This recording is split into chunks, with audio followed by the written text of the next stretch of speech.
ప్రభు అయిన యేసుక్రీస్తు నామంలో కూడి వచ్చిన మీ అందరికీ వందనాలు తెలియజేస్తూ ఉన్నాను.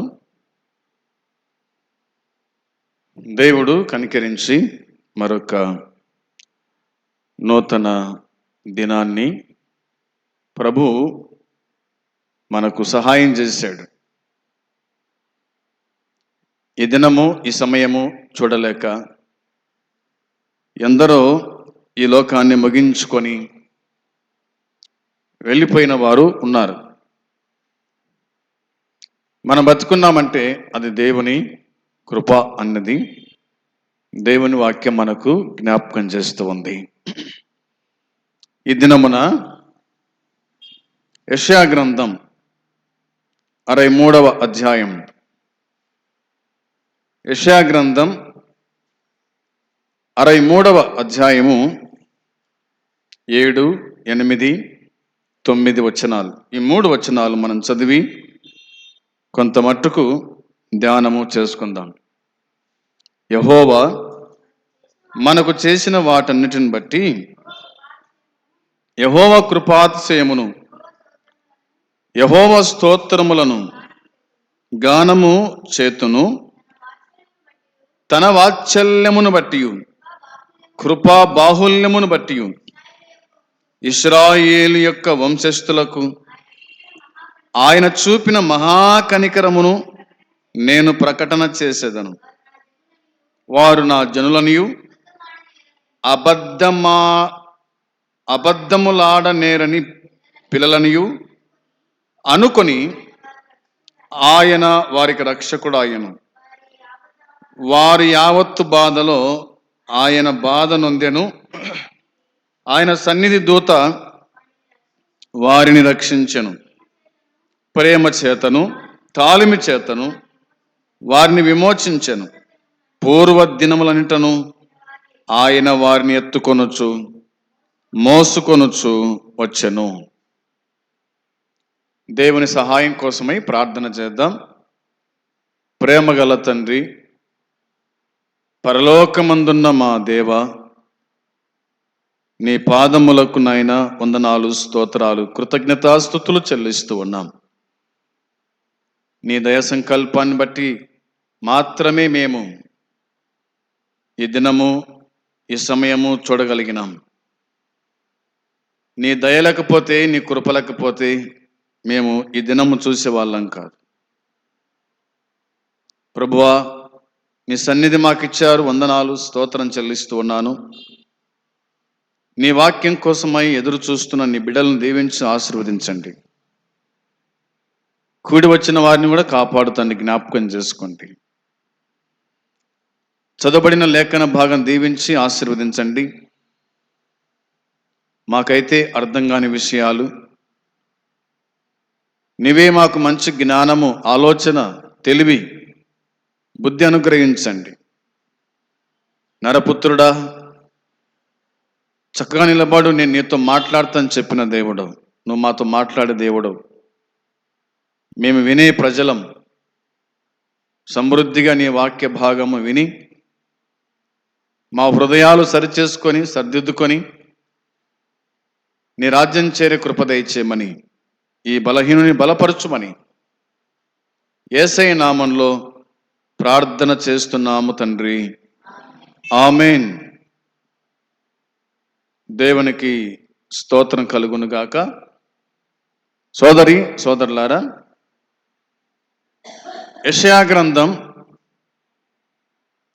63వ అధ్యాయము 7, 8, 9 వచనాలు మనము చదివి ఉన్నాం. ఈ 3 వచనాలలోని సారాంశం దేవుడే మనకు సహాయం చేయాల. ఈ 3 వచనాలకు లేదా దాదాపుగా 7 నుంచి 16 వచనాల వరకు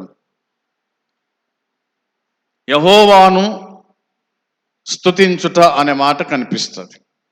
దేవుణ్ణి స్తుతించుట అనే మాట మనకు కనిపిస్తూ ఉంది. యెహోవా మనకు చేసిన వాటన్నిటిని బట్టి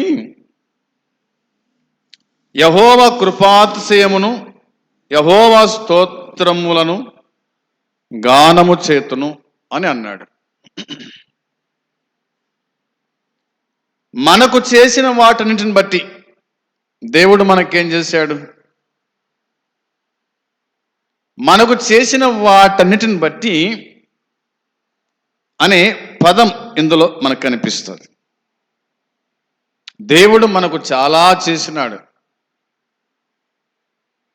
మనం పుట్టింది మొదలుకొని చనిపోయేంత వరకు ఆయన చేసిన గొప్ప కార్యాలు, ఆశ్చర్య కార్యాలు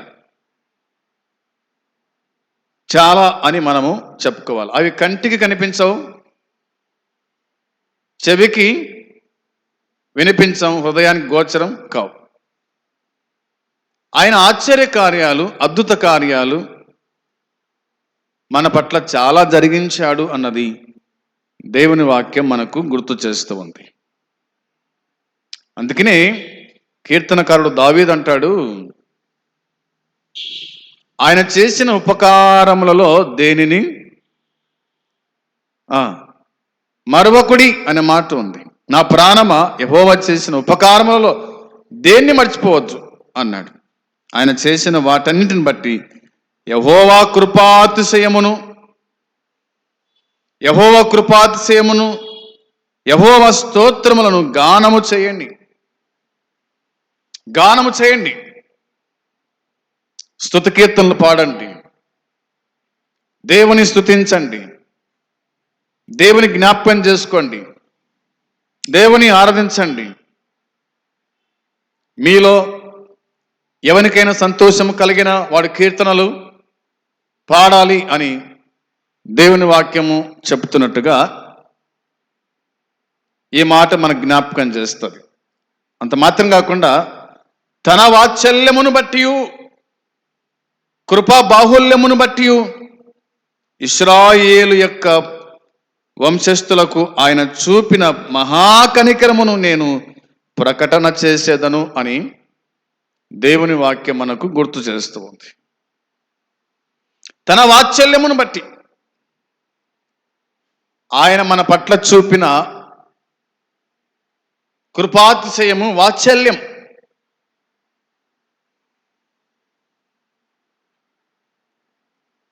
తర్వాత కృపా బాహుల్యం, ఇశ్రాయేలు యొక్క వంశస్థులకు ఆయన చూపిన మహా కనికరం.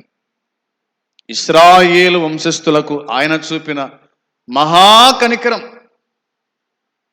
ఎంత చూపించాడు కనికరం అంటే మహా కనికరం చూపించినాడు. నా ప్రజలు అన్నాడు, నేను వారి దేవుడను అన్నాడు, వారు నా సంతానము, వారు నా పిల్లలు, వారిని ఏర్పాటు చేసుకున్నాను అని కూడా అన్నాడు. అందుకే బానిసత్వముల నుంచి వారిని విడిపించి దాదాపుగా 40 ఏండ్లు వారిని అరణ్యములో పోషించున్నాడు. ఎండ దెబ్బ తగలలేదు, వెన్నెల దెబ్బ తగలలేదు. వారికి పరలోక మన్నా కురిపించి పోషించాడు.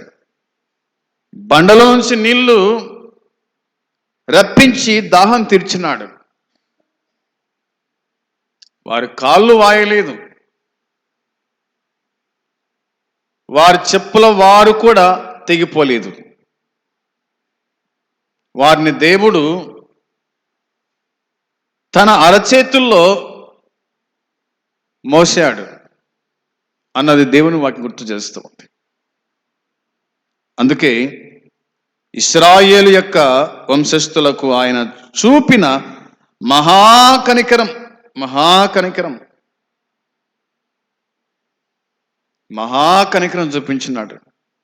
ఎంతగా ప్రేమించాడు వాళ్ళనంటే అంతగా వాళ్ళని ప్రేమించాడు. అయినా వాళ్ళు ప్రతిసారి కూడక ఆయనకు వ్యతిరేకంగా జీవించినారు. ఆయన ప్రేమ చూపుతూ ఉంటే, ఆయన కరుణ చూపుతూ ఉంటే వారు వ్యతిరేకం చూపించినారు. విగ్రహాలు చేసుకోవడం, పూజించడం, పరాయి వాళ్ళను ప్రేమించడం, పాపము చేయుట, తిరుగుబాటు చేయుట. అందుకనే దేవుడు వారికి ఒక పేరు పెట్టాడు, లోబడనొల్లని ప్రజలు అని పేరు పెట్టినాడు. వచనం 8లో రాయబడిన మాట, వారు నా జనులనియు అబద్ధములాడ నేరని పిల్లలనియు అనుకొని వారిని ఆయన వారికి రక్షకుడు ఆయను అనే మాట ఉంది. దేవునికి స్తోత్రం కలుగును గాక. ప్రభునందు సోదరి సోదరులారా, దేవుడు చెప్పిన మాట అంటే వారు నా జనులు అన్నాడు. వారు నా జనులు, అబద్ధములాడ నేరని పిల్లలు. ఆయన జనులు అబద్ధములాడకూడదు, ఆయన జనులు అరుసుకోకూడదు, ఆయన జనులు అబద్ధములాడ నేరని పిల్లలు అన్నాడు అన్నమాట. అనుకొని అన్నమాట ఉంది. అనుకొని అబద్ధములాడ నేరని ప్రజలు అనుకొని, పిల్లలు అనుకొని ఏం చేశాడు ఆయన? ఆయన వారికి రక్షకుడు ఆయను అన్నమాట ఉంది. ఆయన వారికి ఏమైనాడంట? రక్షకుడు అయినాడు. రక్షకుడు అంటే రక్షించువాడైనాడు. వారిని రక్షిస్తూనే ఉన్నాడు, వారిని కాపాడుతూనే ఉన్నాడు. తండ్రి విడిచిన, తల్లి మరచిన ఆయన మరవని దేవుడు, ఆయన మారని దేవుడు, విడవని దేవుడు, ఎడబాయని దేవుడు.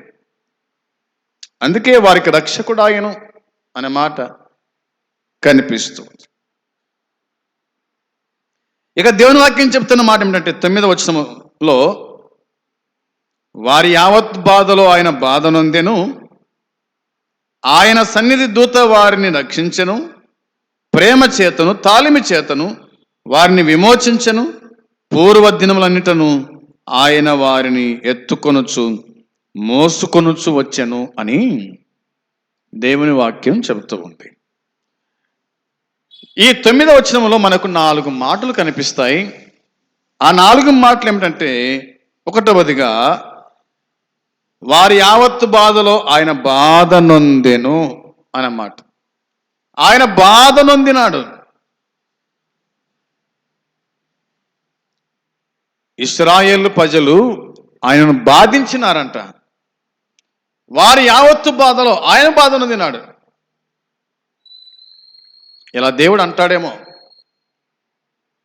నీ బాధ నా బాధ కాదా అని.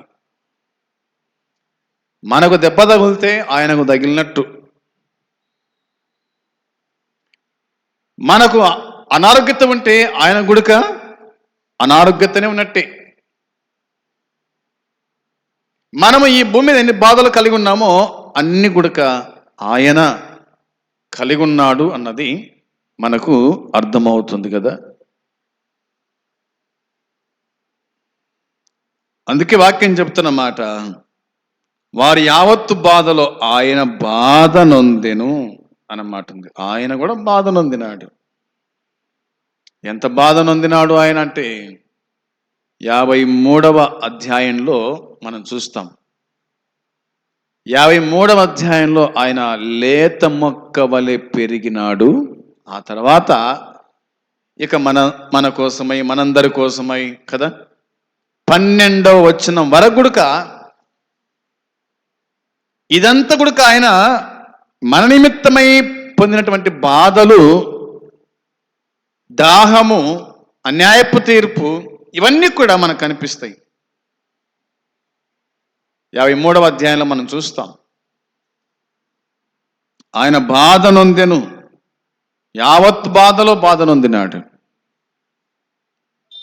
అది నీ నిమిత్తము, అది నా నిమిత్తము, అది మనందరి నిమిత్తం, మనందరి నిమిత్తం. అదొకటి. రెండవదిగా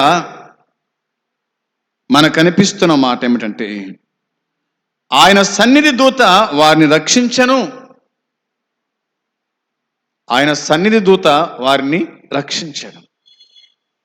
ఆయన బాధ నొందినాడు, ఆయన బాధ నొంది వారిని రక్షించినాడు. అనగా ఆయన రక్షకుడు. రక్షించువాడు రక్షకుడు, అంతే కదా. రక్షించువాడు రక్షకుడు. మత్తయి సువార్త 1:21 మనకు కనిపించే మాట అదే కదా. మత్తయి సువార్త 1వ అధ్యాయము 21వ వచనం మనం చూడగా, ఆమె యొక్క కుమారుణ్ణి కనును, తన ప్రజలను వారి పాపముల నుండి ఆయనే రక్షించును గనక ఆయనకు యేసు అను పేరు పెట్టుదు అనెను. తన ప్రజలను వారి పాపముల నుండి ఆయనే రక్షించును. ఎవరినంట? తన ప్రజలను. తన ప్రజలను వారి పాపముల నుండి ఆయనే రక్షించును. కాబట్టి ఆయన రక్షకుడు. యేసు అని పిలువబడ్డాడు. యేసు అని పిలువబడ్డాడు. యేసు అనగా రక్షకుడు, రక్షించువాడు. ఎవరిని రక్షించువాడు? తన ప్రజలను రక్షించువాడు. తన ప్రజలకు రక్షణ అనుగ్రహించేవాడు రక్షకుడు. దేని నుంచి? పాపము నుండి, శాపము నుండి, లోకము నుండి, దుష్టత్వము నుండి, దుర్మార్గత నుండి ఆయనే రక్షించువాడు. కాబట్టి ఆయనకు రక్షకుడు అనే పేరు పెట్టినట్టుగా దేవుని వాక్యం గుర్తు చేస్తూ ఉంది.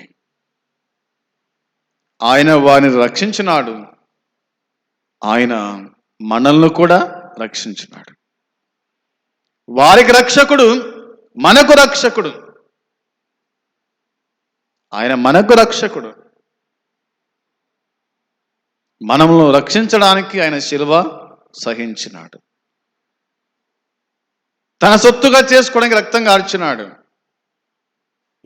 చనిపోయి సమాధి చేయబడి తిరిగి లేచి అమూల్యమైన రక్తము చేత నిన్ను నన్ను ఆయన రక్షించుకున్నట్టుగా దేవుని వాక్యం చెబుతుంది. ఆయన రక్షకుడు.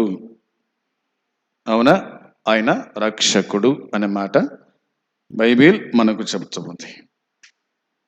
యేసు అనగా యేషువా అనే మాట, యెహోషువ అనే ఇబ్రూ భాష నామానికి యేసు అన్నది గ్రీకు భాష పదం. అంటే ప్రభువే రక్షణ అని అర్థం. ప్రభువే రక్షణ, ప్రభువే రక్షకుడు అని అర్థం. ఆయనే మనకు రక్షకుడు అనే మాట దేవుని వాక్యం మనకు గుర్తు చేస్తూ ఉంది. ఒకటి, ఆయన యావత్ బాధలో బాధ నొందెను.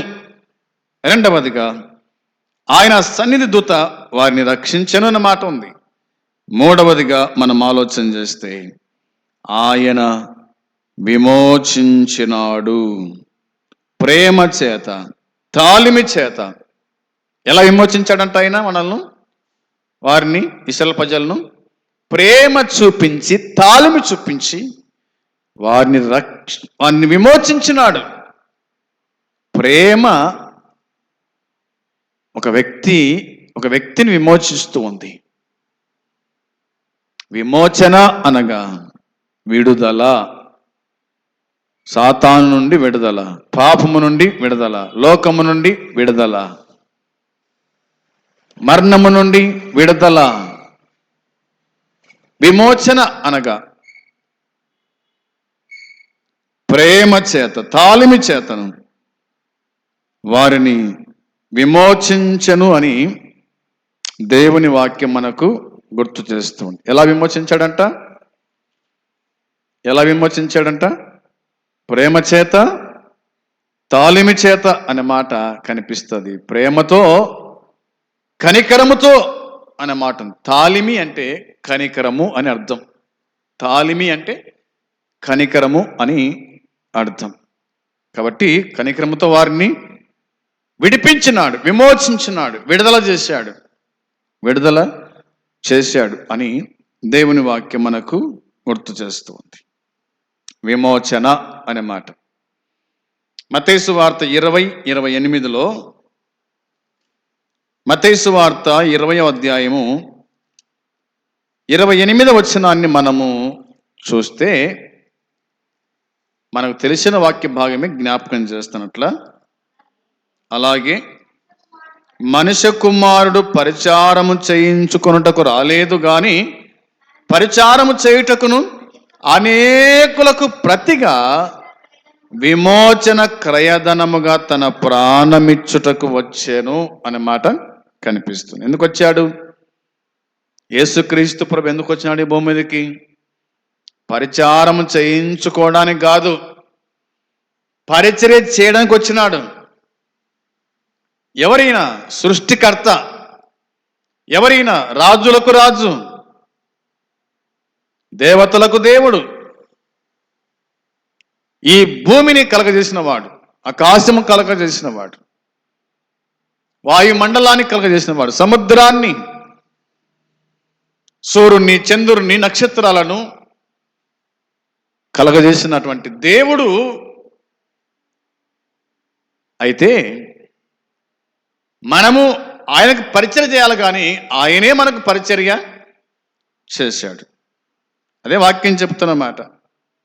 మనుష్య కుమారుడు పరిచారము చేయించుకుంటకు రాలేదు కానీ పరిచర్య చేయుటకు, అంత మాత్రమే కాదు, అనేకుల కొరకు, అవునా, అనేకులకు ప్రతిగా విమోచన క్రయధనముగా, విమోచన క్రయధనము, క్రయధనము అంటే అప్పు తీర్చుట, క్రయధనము అనేది దేవుని వాక్యం గుర్తు చేస్తుంది. క్రయధనం అనగా విమోచన క్రయధనం అంటే ఇతరుల స్వేచ్ఛ కొరకు అమూల్యాన్ని చెల్లించడం అని అర్థం. క్రీస్తు విమోచన కార్యంలో పాపము నుండి స్త్రీ పురుషులను విడిపించడానికి ఆయన మరణమే ఆయన చెల్లించిన మూలం, ఆయన రక్తమే ఆయన చెల్లించిన మూల్యం అనేది దేవుని వాక్యం మనకు జ్ఞాపకం చేస్తూ ఉంది. ఇక 4వదిగా మనం ఆలోచన చేస్తే దేవుని వాక్యములో ఇలా వ్రాయబడి ఉంది. 4వది చూడండి.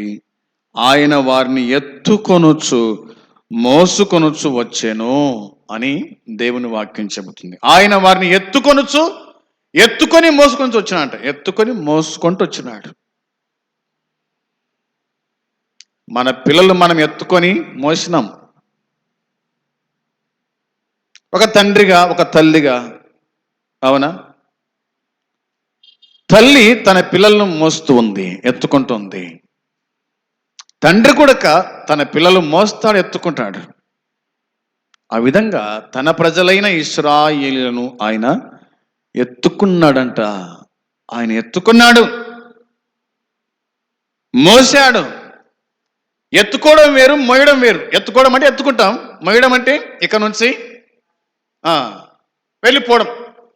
అంటే ఎంత దూరం పోతాడో అంత దూరం వారిని మోయడం, మోసుకొని పోవుట.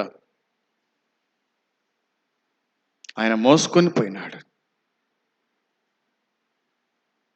అనోకు గురించి ఒక మాట రాయబడింది. అనోకు దేవునితో కలిసి 300 ఏండ్లు నడిచాడు కదా. ఒక దినాన దేవుడు పిలిచాడంట, నా వెంట రా అన్నాడంట. ఇద్దరు కలిసి వెళ్తా ఉన్నారు. ఇద్దరు కలిసి వెళ్తా ఉంటే ఎవరు ఇట్లా అన్నారు. కొంత దూరం పోయిన తర్వాత అలసిపోయి పడిపోయాడు. ఆ తర్వాత ఆయన అతను ఎత్తుకొని మోసాడు. మళ్ళా రిటర్న్లో చూస్తే కొంతవరకు మాత్రమే ఇద్దరి పాదాలు కనిపించినాయంట. మరి కొంత దూరం వరకు ఒకరి పాదాలు కనిపించినాయంట. అప్పుడు అడిగాడంట దేవుణ్ణి, ఎందు ప్రభువా, కొంతవరకు మాత్రమే నీ పాదాలు నా పాదాలు ఉన్నాయి, ఈ గ్యాప్లో ఒకరి పాదాలు మాత్రం కనిపిస్తున్నాయి, అవి నీ పాదాలు నా పాదాలు అన్నాడంట. అవి నావే అన్నాడంట. మరి నా పాదాలు ఎక్కడంటే నువ్వు నడిచి నడిచి అలసిపోయినావు, అందుకే నేను ఎత్తుకొని మోసినాను, ఎత్తుకొని మోసిన నిన్ను, అందుకే నీ పాదాలు కనిపించడం లేదు, నా పాదాలు మాత్రమే కనిపిస్తున్నాయి అని అన్నాడు. నిజమే, ఆయన ఎత్తుకొనివాడు, ఆయన మోసుకొని వెళ్ళేవాడు. బైబిల్లో ఒక మాట రాయబడింది, ఇదే యెషయా గ్రంథంలో రాయబడిన మాట. చూడండి, యెషయా గ్రంథం 46వ అధ్యాయము 3-4 వచనాలు చదువుకుందాం. 46వ అధ్యాయము 3-4 వచనాల్లో రాయబడిన మాట, యాకోబు ఇంటి వారులారా, ఇశ్రాయేలు ఇంటి వారిలో శేషించిన వారులారా, గర్భమున పుట్టినది మొదలుకొని నా చేత భరింపబడిన వారులారా, తల్లి ఒడిలో కూర్చుండినది మొదలుకొని నేను చంకబెట్టుకుని వారులారా, నా మాట ఆలకించండి.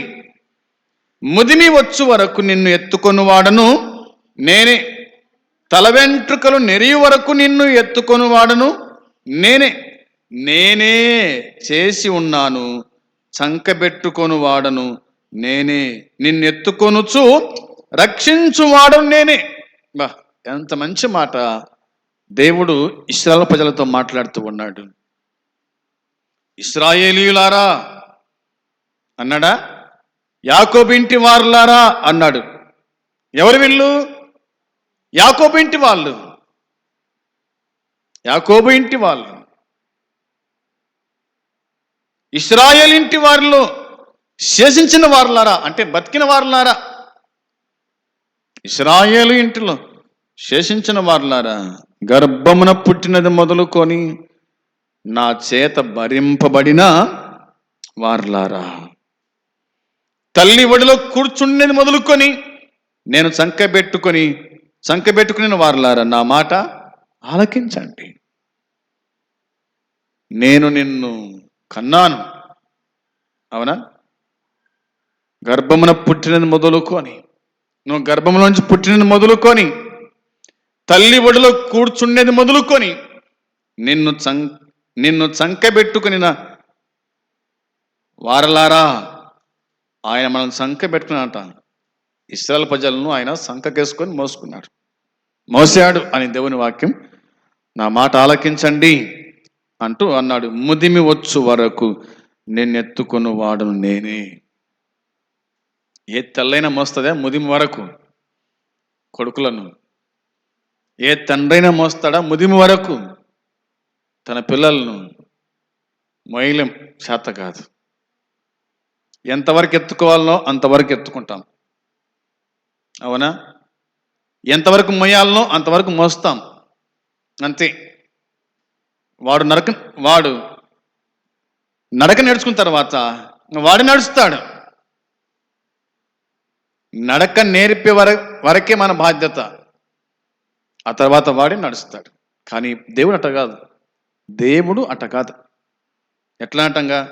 ముదిమొచ్చు వరకు నిన్ను ఎత్తుకొని వాడను నేనే అని అన్నాడు. తల వెంట్రుకలు నెరియు వరకు నిన్ను ఎత్తుకొని వాడను నేనే అన్నాడు. తల వెంట్రుకలు నెరియు వరకు, నల్లగా ఉన్న ఎంటికలు తెల్లగా అయినంత వరకు గుడక ఎత్తుకొని వాడను నేనే, నేనే చేసి ఉన్నాను, చంకబెట్టుకొని వాడను నేనే చేసినాను, చంకబెట్టుకొని వాడను నేనే, నిన్నెత్తుకొనుచు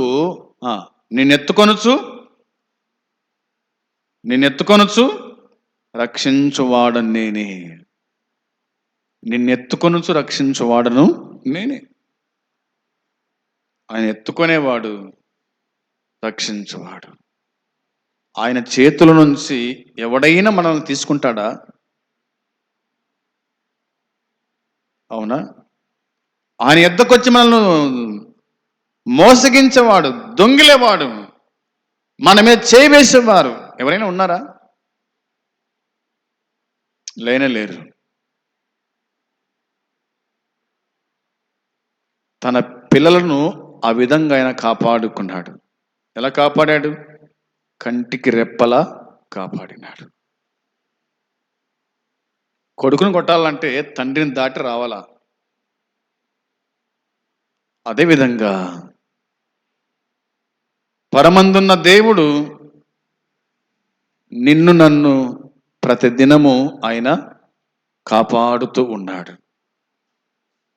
పగలు ఎండ దెబ్బ తగలకుండా, రాత్రి వెనెల దెబ్బ తగలకుండా, ఈ కాలుష్యపు యొక్క గాలి వల్ల రోగాలు రాకుండా నీకు ఆరోగ్యం ఇచ్చి ఆయుష్కాలం పొడిగించి 3 పూటల భోజనం పెట్టి దాహము తీర్చి నీకు ఏ హాని కలగకుండా కాపాడుతున్నటువంటి దేవుడు ఆయనే. ఏ తండ్రి మనల్ని కాపాడలేడు. తెచ్చి పెట్టగలుగుతాడేమో కానీ దాన్ని పరిశుద్ధపరచలేడు, పవిత్రపరచలేడు. భోజనం పరిశుద్ధపరిచేది దేవుడే, నీటిని పరిశుద్ధపరిచేది దేవుడే. అంత సమస్తము కూడా నీ కాలికి రాయి తగలకుండా ఆయన కాపాడేటువంటి వాడు, కరుణించే దేవుడు. దేవుని దాసుడు ఒక ఆయన ఆ చెట్టు మీద నుంచి కాళ్ళు పైకి చేసి తలక కింద చేసి కింద పడ్డాడు. మామూలుగా అయితే ఏం కావాలా? తలకాయ కొబ్బరికాయ లెక్క పగిలిపోవాలా, అంతే కదా. అయితే ఏమి కాలే. అంటే అర్థం ఏంటంటే దేవుడు తన చేతులతో తన కుమారుణ్ణి పట్టుకున్నాడు. ఆయన ఏమి కానియాడు. ఎప్పుడు అంటే వాక్యం చెబుతుంది, నా మాట వినండి అన్నాడు కదా. నా మాట వినండి అన్నాడు కదా. అప్పుడు ఆయన మాట వింటే నీకు ఏమి కాదు అన్నది దేవుని వాక్యం గుర్తు చేస్తుంది. గమనించండి, ఈ 63వ అధ్యాయంలో యెషయా గ్రంథం మనం 3 వచనాలు చదువుకున్నాం. 7, 8, 9 వచనాలు. కాబట్టి ఈ వచనాలకి ఇలా మనం పేరు పెట్టుకున్నాం, దేవుణ్ణి స్తుతి లేదా దేవుని స్తుతించుట అన్నమాట. ఎందుకంటే ఆయన మనకు చేసిన మేలు ఉపకారములు ఎన్నెన్నో మనకు కనిపిస్తాయి. అందుని బట్టి దేవుడు ఇంతగా మనల్ని ప్రేమించినాడు, ఇంతగా మనల్ని కరుణించినాడు, కాపాడినాడు. కాబట్టి ఆ ప్రభువును మనము ఎంతగానో స్తుతించబద్ధులమై ఉన్నాం. మనం ఎంతో ప్రభువునకు రుణపడి ఉన్నాం అన్న సంగతి గుర్తు చేసుకుంటూ ప్రభువును స్తుతిస్తూ గణపరుస్తూ ఆరాధిస్తూ దేవుని సన్నిధిలో మనము ముందుకు కొనసాగుదాం. అట్టి కృపాధన్యత దేవుడు మనకు అనుగ్రహించునుగాక. ఆమేన్. ప్రార్థన చేద్దాం. పరలోకమందున్న మా తండ్రి, నీ పరిశుద్ధమైన పాదములకు వందనాలు, స్తోత్రములు, కృతజ్ఞతాస్తుతులు చెల్లిస్తున్నాము నాయన. ఈ దినము చెప్పబడిన ఈ వాక్య భాగం దీవించి ఆశీర్వదించండి. ఎంతమంది వినగలిగిరో వారి జీవితాల్లో కార్యము జరిగించి ప్రతిఫలం దయచేసి కాపాడి జ్ఞాపకం చేసుకుని దర్శించమని, నీ వాక్యానుసారంగా జీవించే భాగ్యం దయచేయమని మీకు అప్పగించుకుంటూ యేసుక్రీస్తు పరిశుద్ధమైన నామంలో స్తోత్రం చెల్లించి స్తుతించి అడిగి పొంది ఉన్నాము తండ్రి. ఆమేన్. పరలోకమందున్న తండ్రి ప్రేమ, మన ప్రభువైన యేసుక్రీస్తు కృప, పరిశుద్ధాత్మ సన్నిధి సహవాసం కూడి వచ్చిన మనకు సకల పరిశుద్ధులకు ఇప్పుడు ఎల్లప్పుడూ సదాకాలము తోడై ఉండునుగాక. ఆమేన్. అందరికీ వందనాలు.